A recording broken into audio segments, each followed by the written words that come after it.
Today we are going to discuss the process and meaning of weathering.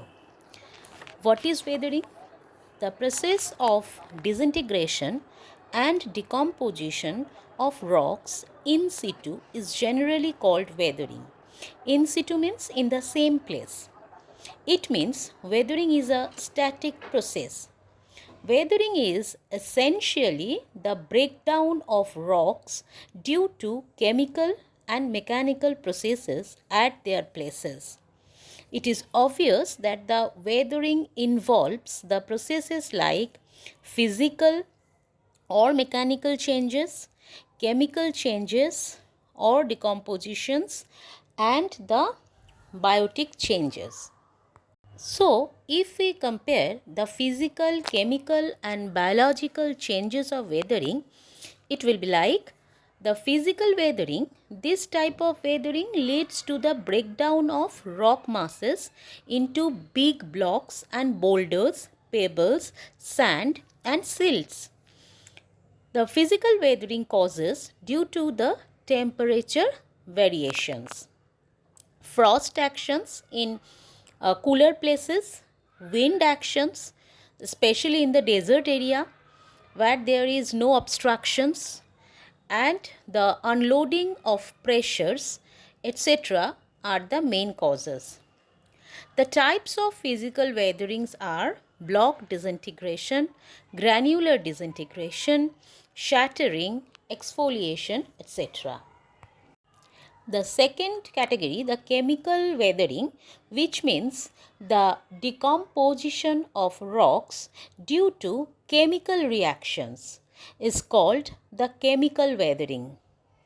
The water vapor and water are the media which activate several types of chemical reactions within the rocks.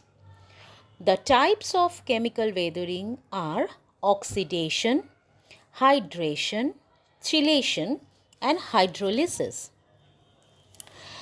The next one is biotic or biological weathering.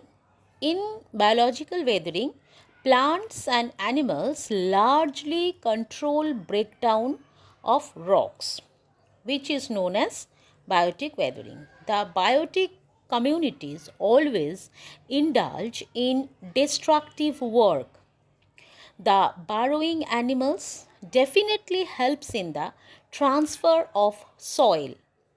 Different acids produced by the vegetations like the humic acid, microfloral acid, bacterial acid, all these facilitate the biochemical weathering. The types of biotic weatherings are faunal, floral, and anthropogenic or man-made weathering. So, what are the importance of weathering on land, or what is the geomorphic importance? Weathering helps in the production of rock wastes. Weathering helps in erosional process. Weathering helps in lowering the surface, and weathering helps in the evolution of landforms and their modifications. Differential weathering helps in the evolution of different types of landforms. Weathering plays important role in the development of stone in the hot desert, tors, barts, talus fan, and sandstone, etc. It may be pointed out that the weathering and erosion go hand in hand, and thus it is not wise to separate these inseparable. So, it is difficult to ascertain the quantum of work done by the weathering and erosion in the development of a particular type of landform, which means where there is weathering, there is obvious erosion, and after erosion, new landforms produced. So, we cannot differentiate, we cannot identify the quantity of weathering and quantity of erosion separately. They are going simultaneously. Where there is weathering, there is erosions, and due to erosions, new land will produce.